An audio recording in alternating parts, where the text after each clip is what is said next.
Murakoze cyane, reka nongere nsuhuza abantu nari nasezeranyije ko nzaha ubuhamya ku bantu babyibuka ku kiganiro natanze cyangwa se ku matangazo nabwiye abantu. Nababwiye ko ngiye kujya mbaha ikiganiro cyitwa utuntu n'utundi. Utu tuntu n'utundi navuze ni ubuhamya, kandi ubu buhamya muzumvamo ibintu bishyashya mutigeze mwumva, kandi ibyo bintu biratangira uyu munsi. Ubundi nari navuze ko nzabaho ubuhamya ngatangirira mu mateka y'inyuma cyane, ariko nsanga hari ubuhamya nkwiye kubanza kubaha bwo guharurira kuvuga ubuzima bwanjye.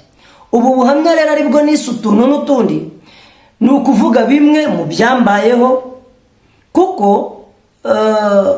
mu bantu bakurikiye ikiganiro natambukije, abantu benshi bampaye komantere zivuga ngo uzabivuge, abantu benshi ngo bivuga uruhuke, abantu benshi ngo uzabivuge nimba bitagize icyaha. Ndatekereza ko ntabwo nazanwa no kuvuga ibintu bigize icyaha, kuko ibyaha si byiza, ahubwo n'ibinzanye ni nko kwihana ibyaha hanyuma kandi nkore nanone ibikoze icyaha. Ntabwo ari byo. Nakabaye mvuga ngo navutse igihe iki n'iki, ngo mvukira aha n'aha, nakabaye ntangira mbabwira ngo nabayeho gutya nk'uko nari narabivuze, ariko nasanze gukora uru rugendo birasaba kubanza kurutegura, birasaba kubanza guharura inzira. Hari abaririmbyi baririmbye indirimbo, ndanabashimira cyane, ni korali imwe yo mu Rwanda. Korali yaririmbye iravuga ngo banzu hehe ayo waneye. Iyo ndirimbo abantu barayizi, ngo kugira ngo abajya ku murimo babone aho banyura. Usibye yuko abantu babyumvishe nkaho wagira ngo ni ibintu bimeze nka komedi, ariko abahanga bayumva bumvamo ikintu. Ni ubundi buryo, ni imvugo ya kinyarwanda izimije, ari n'imvugo ikomeye. Nanjye rero nshingiye ku bintu byagiye bimbaho mu bihe bitandukanye, nkashingira ku mateka cyane cyane aya vuba. Muri iki gihe nari ndimo nkorera Imana, muri iki gihe ndimo gukorera Imana, nasanze ngomba hari ibintu ngomba gushyiraho umucyo. Namara kubishyiraho umucyo, nkabona nkatangira kubaha ubuhamya. N'ubuhamya no mu bisanzwe nari naratanze, ariko ukurikije imyaka ishize, no kuba waragendaga ukajyana mu rusengero bakaguha iminota 20 ukabuvuza ubuhamya, ejo ukajya ahandi bakumva ari ubuhamya bakeneye, bati n'ejo uzagaruke ukomereza aho wari ugeze, ugasanga harimo abasibye batumvisha ibya kabiri, bazagaruka bwa gatatu ugasanga hajemo abatarumvisha ibya mbere n'ibya kabiri. Nasanze igihe tugezemo, kuko ari igihe cy'ikoranabuhanga, ni byiza ko ubu buhamya nzabubaha igice ku kindi, iminota ikwiye kumvwa itarambiranye, hanyuma mukazagenda mubyumva uhereye kuri rimwe kugeza navuga ngo kuri episode tuzagezaho, bitewe nuko buzaba bwareshye. Niyo mpamvu rero naje kubutegurira, ariko nza kubutegurira mbanza kugira ibintu bimeze nk'icyasha bindiho. Nzi neza kuko abantu ndabumva, abantu baganira numva, abantu iyo bamvugisha numva ibyo bavuga. Nasanze hari ibintu nkwiye kubanza kuvuga, nibyo rero byanzanye, nibyo nshaka gutangiriraho kugira ngo mbone aho nzahera. Iri vugabutumwa ndi gukora nk'ubu turi kuvugana, mfite ibitaramo hirya no hino mu bihugu bitandukanye. Nkurikije nka gahunda mfite ibitaramo i Burundi, mfite ibitaramo mu Bugande byinshi cyane, ariko nasanze ngenda mpura n'abantu, numva hari abantu bafite uko bafata ubuhamya bwanjye, numva hari abantu bafite uko bamfata, hari n'abantu bandi nabo bafite uko bantekereza, kandi ibyo bintu bose bakwiye kumenya ngo ni ibintu ki. Je nari nzi ko ubuhamya natanze ku macano atandukanye, nari nzi ko abantu babumvishe bose bakamenya ibyo ari byo, ariko ndacyahura n'abantu bambaza ngo harya ngo uko bavuze ngo wakoze ibi n'ibi ngo byari byo, kandi ngasanga nagiye ku ma YouTube ndabyemera, ndavuga ngo narabikoze. ariko ugasanga hari umuntu utarabyumvishe. Ni byiza rero ko mbishyira hano kandi noneho nkagenda mbishyiraho umucyo. Iri jambo umucyo ni ukubivuga uburyo ntabivuzemo. Iyo uri muganira n'umuntu akuganiriza inshuro nyinshi agira ibibazo akubaza, hanyuma wamusubiza akakubaza ibindi, noneho mukagenda mugira ibintu musimbuka. Na cyane cyane ko abantu bakora ibiganiro nko ku ma YouTube cyangwa bankoresheje ibiganiro, hari igihe natangaga ubuhamya bunababaje ariko umuntu agahita aseka akumva birasekeje, noneho bigatuma nanjye mbikora nkaho ari ibitwenge binejeje, ariko mbizi ngo umutima wanjye urababaye. Nyine nkaseka, nkagendera mu mujyi wo guseka nyine kubera no kugira ngo n'abantu kumva abantu ngo runaka aratwenza ngo arasetsa, nyine ngahinduka umwana mwiza ariko ndiho icyasha, ngahinduka umwana mwiza ariko nyine hari n'abantu bumva ari ibindi. Ibyo bintu nibyo naje rero gusobanura. Ntekereza yuko no mu buhamya nzabaha ntago hazazamo wenda guseka, kuko akenshi buzaba bunababaje cyangwa se buzaba ari ubuzima bwambabaje ku buryo ntakwiye kubifiringa nk'uburyohe. Nazaryoherwa nyuma wenda ngeze aho Imana yantabariye, ariko ntago watangira uvuga ngo naryaga ibivuzo, ntago watangira uvuga ngo byarimo imbeba hanyuma ngo ugaruke useke.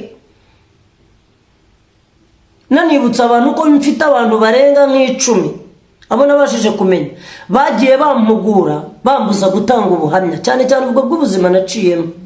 Hari nabo twabipfuye baza kunsezera, umuntu akakubwira ati jewe narakwanze kuko ibintu uvuga ntago urwego uruhari rwo kuvuga ibyo bintu bireke, ati ntago wakabaye bivuga.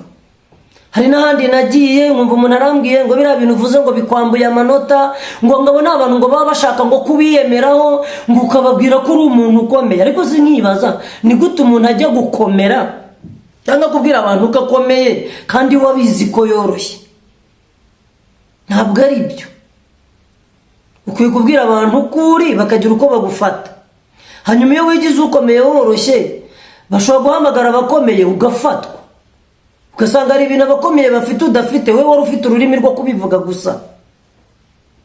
Murakoze cyane, ndabona ngeze mu minota igera hafi muri 7 n'amasegonda 30 nangahe ntaratangira kuvuga bimwe mu byanzanye. Mu minsi ishize habaye inkundura niko nayita y'amatorero n'amadini, hazamo gufungwa kw'insengero. Iki kintu ngewe ku bwanjye ndashimira leta y'u Rwanda na nyakubahwa perezida wa Repubulika y'u Rwanda, Perezida Paul Kagame, wafashe uyu mwanzuro, kubera ko abantu benshi barababaye. Abantu benshi bavuga amagambo afite amarangamutima yuko bitari bikwiye. Reka mvuge ngo nanjye bigitangira numvaga ku bwanjye bitaba, kubera ko nari mfite ibitaramo birapfa birahagarara, abari barantumiye barabafungira. Nibyo hari naho nagendaga ngarukira mu nzira batitahire ti baraduhagaritse, nkataha nyine nkatekereza akayisanse nari nshyizemo, imibare nari nabaze. Hari imvugo muri iki gihe abantu bakoresha bakavuga ngo nari nayabariye nanjye hari igihe nabaga nayabariye bigahita bipfa, ariko naje kubikurikirana nanjye ntekereza ibyo nzi nk'umuntu jewe, nsanga iki gikorwa cyari gikwiye. Ndabizi bamwe muraje mu ntera amabuye muvuge muti nawe nyine uraje, niko navuga ariko mu bisanzwe rwose ubuyobozi bw'igihugu cyacu cy'u Rwanda ntago ibintu bakoze ari bibi. Bino bintu bashumba mwasigaye mutafungiwe insengero, matorero yasigaye, bakozi b'Imana, ni ukubakebura kugira ngo mwikubita agashyi murebe ibyo bagenzi banyu ibyababayeho. Kuko ahantu itorero riri ntago nje guca urubanza kuko ntago ari njye mucamanza, ariko ibyo nzi ari nacyo cyatumye nza hano kuri kamera. Nibyo ngiye kuvuga, namwe muzambwira muri comment muti bya bintu byari bikwiriye. Mu Kinyarwanda baca umugani bakavuga ngo nta byera ngo de. Nshobora kuba nzi ko ndi kuvuga byiza ariko wenda nibize kwera ngo de, ariko ibyo ntacyo bitwaye, ni imvugo ariko ni nabyo.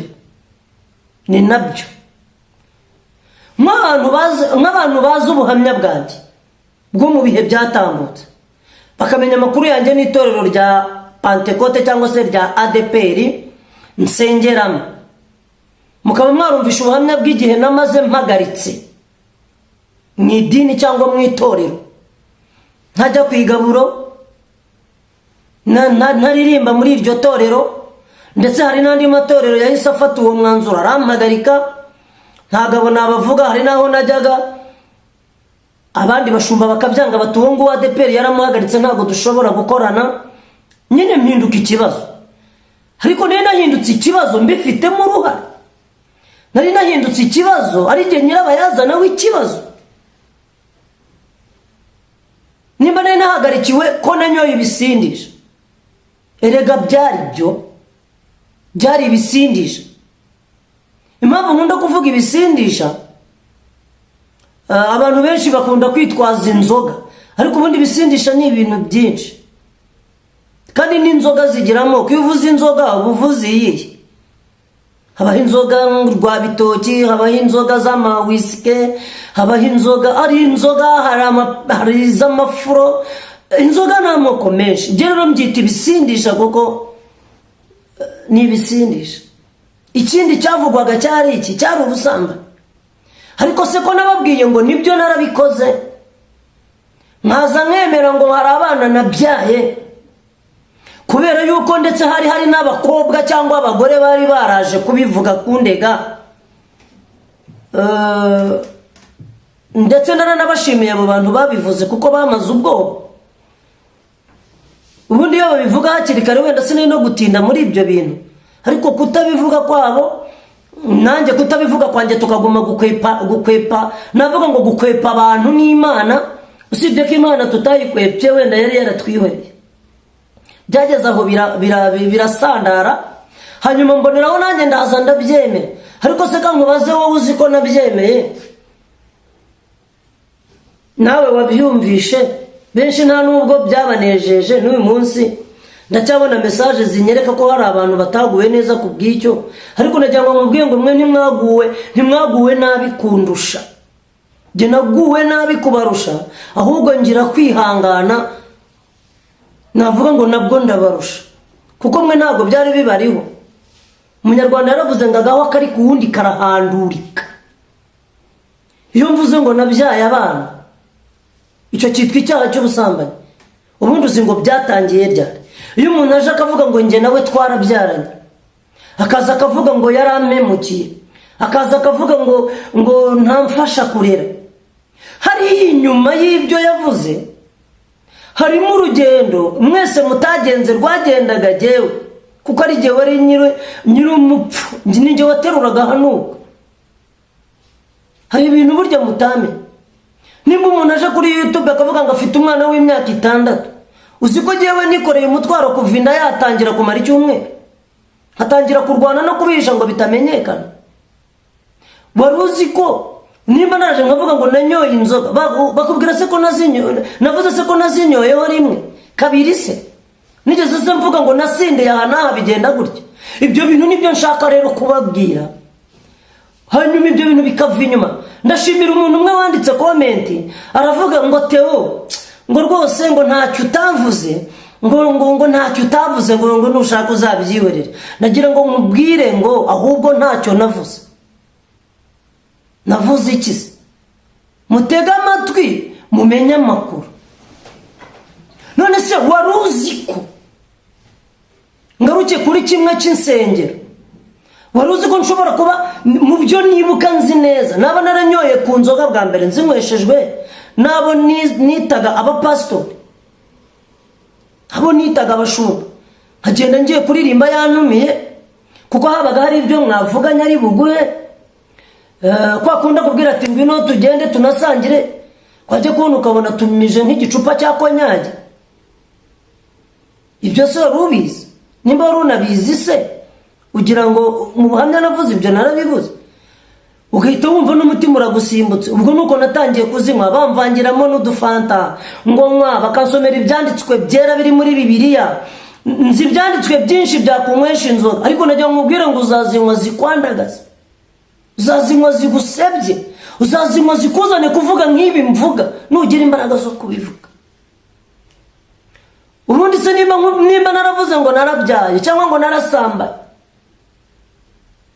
wari uzi ko ushobora gusanga ngiye inyuma nta muntu ndi buvuge? Bapasitori, bashumba muri inshuti zanjye mfitemo abashumba benshi nanavuga amazina bamfashije kuzamuka muri uyu muziki. Abantu bari abayobozi b'ibyumba bakaza kuzamuka bakaba abashumba bakaba abapotere, bamfasha amaboko, mwarakoze. Mfite abashumba banshyize ku gatuti babanje kuburana n'abantu batanyemeraga kuko nasaga nabi, ndi umunyacyaro, ndi umuturage, aribwo mvuye za Kabarondo iyo za Kibungo za Kayonza. Abantu bamfata amaboko baramfasha. Abantu hari abapasitori bakoze mu mifuka bampa amafaranga njya mu masitidiyo, ndabashimira cyane. Abo nanabavuga amazina nibiba ngombwa nzanabababwira kuko iki kiganiro kizakomeza. Ariko mfite n'abandi muri izi cyakoze harimo n'abapfuye cyangwa batashye, kuko niyo mvugo wenda yo kubaha umuntu utakiriho. Ariko mfitemo n'abandi banywesheje inzoga bambwira ko nta kibazo, turazisangira rimwe kabiri. Ndabafite bantaye mu kabari babonye maze gusinda kuko ntari mbishoboye, muriruka muransiga, sigara mu bubari nkuramo imyenda, batumaho umudamu wanjye arara ijoro atazi naho ubwo bubari buba. Nabo ni abapasiteri muri babiri. Niyo mpamvu ntashobora guhakana izo nsengero zidasobanutse, izo nsengero zirimo ubutekamutwe, ntabwo izo nzishyigikiye, ntabwo ndi buvuga izina. Ariko wenda uriyumva nawe ubimenye, ntabwo muhari mwantaye mu kabari mukigendera, naje ndi umuririmbyi mukansiga ndi umusinzi ku gasi. Abantu barabizi, ni nayo mpamvu kubyemera ari byo byiza. Rero ntabwo nazajya gusubira inyuma ngo mpa abantu buhamya, nabanjije nibura kuvuga kuri ibi bintu. Ndi umuntu wahagarara nkavuga ni hari umuntu, hari itorero ahantu nagiye, mwajya muri biro n'umushumba ngo nibura muganire uko iteraniro ryagenze, agahita akubwira ati ariko nturamudiyakoni ureba nta mugabo agira, umbwire mugupangire. Bamwe si mwe mwanyigishije uburaya, si mwe mwanyigishije bimwe muri ibyo. Ariko uyu munsi usanga hari namwe mugaruka mukamvuga nabi, hari namwe mwanyoshyaga muntera icyangiro kuri rubanda mu bantu, mutuma abantu banyanga. Ndashimira Imana ko habaye hirigabanyuka ry'insengero, hari nyinshi zagiye zavuyemo. Nzi benshi bambwira ati sinzongera gukora urusengero mu Rwanda ntibyakunda. Nkavuga ni n'ubundi ntabwo wageraga, ahubwo byari ibiki. Ndashimira ubuyobozi bw'igihugu cyacu kandi bizajya ku murongo. Ariko ndababwiza ukuri, ntabwo naje hano gusebanya, naje hano kwivugaho. Ariko jewe nanjye nari mfite abanshukaga, ariko nikuta umuntu nkanjye magarara imyaka mfite, ibikorwa nakoze n'uwondi we kugeza n'uyu munsi byo nagizwe n'Imana. Ariko ugasanga abantu baramvangiye, mfite abantu banyanga n'uyu munsi kuva icyo gihe, ariko narohejwe namwe nabarunaka nawe ndi buvuge. Hanyuma ugasanga byanangizeho ingaruka. Ntago yamarira mbunga mu maso ari uko ari ikindi, nagahinda k'ibyaha byanjye. Ntago umuntu yakira atavuze. Nagira ngo mbatangarize ko ubu nafashe undi mwanzuro, nafashe izindi ngamba, tuzaba inshuti n'ibyo. Nta muntu ndi buvuga izina, nawe urabizi ko atari wowe, hatagira n'umushumba ugira ubwoba. Ariko abadukurikira ni benshi, ahantu isi igeze nibyo. Ubuyobozi bw'igihugu cyacu ndabushimira cyane, ni ukuri. Bazanongere bagenzure no mu matorero yasigaye, ahubwo togoza ntibazambwire wenda ngo mbafashe kuko ngewe ntabwo nzi ibyo bagendeyeho. Ariko ni ukuri, hari abantu biyitirira Imana, hari abantu biyita abakozi b'Imana, cyangwa wenda bari abakozi b'Imana bisigara ari abo kubyitirirwa batakiriho. Ngewe kera ngikizwa ntabwo nari nzi ko umurokora avuga nabi, ntabwo nari nzi ko umurokora atukana. Umuntu wari umeze gutyo ntabwo nari nzi rero ko none umurokora akora icyaha. Ubu se bashumba mumurikiye cyangwa muzamurikira, umunsi mu bihe nari maze gutangira kuvuga ngo nakoze ibyaha ngo ibi nibi mbyemera, mbabwire ko hari umushumba wambwiye turi ikigo ry'ubanza ugiye no gupfa. Ati ibyo niba bivuga, arambwira ati wari gutanga na miliyoni 5 ibi bintu ntibimenyekane. Arambwira ati kuko mfite ubuhamya bw'abandi bashumba, ati mfite ubuhamya bw'abandi bapasiteri bafite abana bakuru, ati banashyingira, ati kandi bakiri abashumba, aturaza kwita hanze se. Ibaze uwo mushumba yakuyobora ukazajya mu ijuru we? Umuntu kugira inama zo guhisha ibyaha ngo kugira ngo udaseba, ubundi se udasebejwe n'ibyaha isi yo ntiyagusebya mu bundi buryo? Mbere yuko abantu bamenye se ubundi bwose nasebye? Narasebye rimwe se? Narasebye kabiri se? N'ubundi narasebye. Hanyuma sinibaza yuko kuvuga ukuri ibi bintu ni ibintu maranye igihe. Nukuri nagombaga kubivuga, kandi cyanteye kubivuga nukubera umwanzuro ubuyobozi bw'igihugu bwafashe, nukubera ijambo rya nyakubahwa perezida wa repubulika yavuze nkaryumva. Ni gute umukuru w'igihugu ahantu akorera n'urwego ariho kugera ku rwego amenye ko muri abesikoro? Ubwo urumva mwe mwarihaye akabaga. Njye ntabwo nari nzi ko umupasiteri bamufunga, ntabwo nari nzi ko umupasiteri ajyamo amapingu akambara iroza bakamuvudukana akagenda yubitse umutwe. Umuntu wahagaze imbere y'abantu akababwira Imana y'ububasha n'ubushobozi, bakamufatira mu manyanga ari hejuru y'abapagani bakora. Murambabarira nanjye mbibonye ubu, kandi wasanga harimo ababigenderamo kubera bagashoza nuze bagashoza ibyo biba. Abanyabyaha bagatuma n'abatari abanyabyaha bafatwa, nabo babicekaho bakabajyana, ariko barimo banyabo b'ibisambo barahari. Ariko muri komenti muzambwire nzagire nk'abo mvuga. Nta nabavuga burya, ariko abavuga da, usibye ko atari byo byanzanye uyu munsi nawe mvuga, sinangombwa. Kandi nanone ndasabira umugisha abandi batakoze nk'ibyo, nabo barahari abashumba bazima n'ubu bagifite agahinda ati insengero zarafunzwe. Ariko mwazize rya jambo rivuga ngo umukobwa bumwe agatukisha bose. Abo ngabo babigezemo bakabigira ibindi bintu.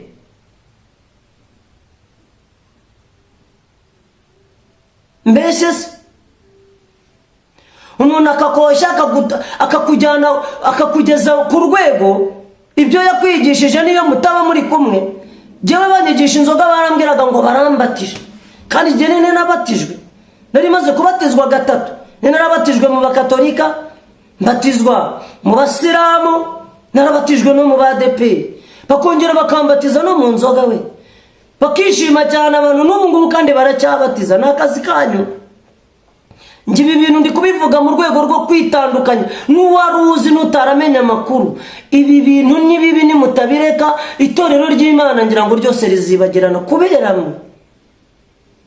Ubu umuntu aratekerezaho gusengera akanahabura.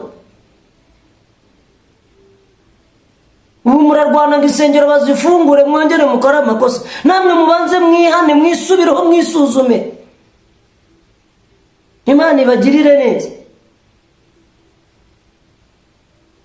Ubwo ndi kuvuga ngo bashumba bakozi b'Imana, nanjye ntikuyemo ibi bintu. Umuntu ujya gukira indwara baravuze ngo arayirata.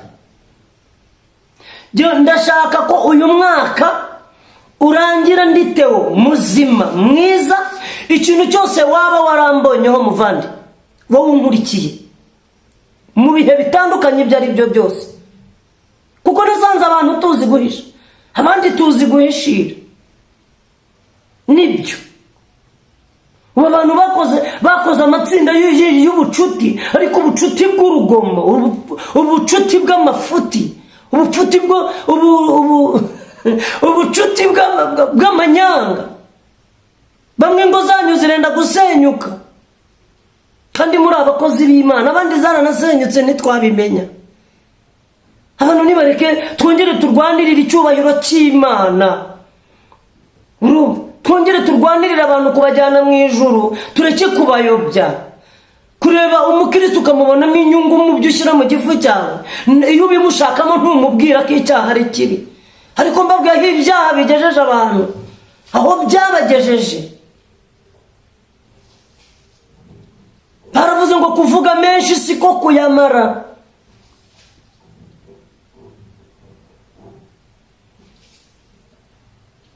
Sigaye mbona n'umuntu akambwira ngo kutakiririmba kandi ndaririmba. Ariko niba izo ndirimba muri iki gihe byaragenze gute, nanjye nyimumbaza. Kuki se abantu batazumva? Urayishyiramo ati uwo ni umusinzi vanamo, wayishyiramo ati iyo ni yandaya ni kabwera. Ariko se mwari muzi ko byanatangiye gutyo? Yego nanjye nabigizemo intege nke nk'umuntu, ariko mbona bansunika kandi ari nacyo cyiciro nkorera. Ntiseka nkubaza, wajya mu rusengero mwavayo mukajya kwinywera agacupa ko urwo rusengero noneho wenda barimo banazigura muri ya maturo mwaturishije ari nayo bari buguheho, uwo mupasiteri se we wazamwa ngo wazamuvuga nabi? Ariko se koko birakwiye? Ndashaka kuzavuga ibintu mutumvishe. Aka ni akantu gato. Naje ubundi nje gushimira nyakubahwa perezida wa repubulika. Ibi bintu byabaye bikwiye gutuma dutekereza tukanisubiraho, tukareka ingeso mbi. Waba umukristo ukaba umukristo, waba umupagani ukaba umupagani, ukabyerura. Ariko kankubaza, umuntu yabwira abantu wenda atarumvisha ubuhamya bwose natangaje, akavuga ati uwo musinzi narakara, mbizi ko nasindiye mu ruhame, hakagira abambona bitari rimwe bitari kabiri, abantu barambonanye amacupa, abantu batunze amafoto yanjye y'inzoga, nicara ahantu nanasinzira ntabigambiriye, bakita bazizana kuko baba bafite amakuru, bakaguta hanze no mu gihe utabikoze kandi nabwo bikaguha. Kandi n'igihe usanga bamwe mu bikorana aribo bakuvamo bakaguharabika. Ntabwo njyewe rero ndakabati ko kubika ibibi, ngomba kuba umukristo muzima. Ubu hari abapasiteri baza kuri social media, yatangira kuvuga ukumva bari kuvuga ngo uwo mupagani ngo uwo nawe nyamara ari na muzima, ahubwo mumwita umupagani kubera abandi mwabonye ubupagani. Mwamubona wenda mureka tuvuge mwamubona mu mapingu bamujyanye nko kuburana ibintu runaka, mukita muvuga ngo niko babaye, ngo nta bashumba baturimo ngo ibiki, ari na muzima ahubwo yazize ba bandi mutamenye babaye, ugasanga ahubwo hafashwe n'abatari abo babiceka. Ndanashimira Imana ko benshi badaherayo bagaruka, Imana ishimwe. Jewe rero icyo nenda kubabwira ni ikintu kimwe. Ubu buhamya naje kuba ni urugendo rurerure. Ntiziga nkubaza, nimba umuntu yaraje akavuga ati runaka namfasha ntangaburira ntagaminde zo z'umwana n'urugero, ubwo ndi kuvuga kuri ba bashiki banyu, ariko ugasanga ibi bintu ni ibintu bifite urugendo, ntabwo ari ibintu wahita uvuga noneho ngo birangire. Tuzaganira.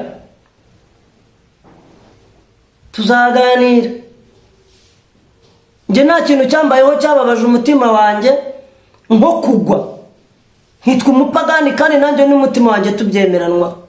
Ariko nta kintu gishobora kunezeza umutima wanjye nko kuba ndi mu nzira.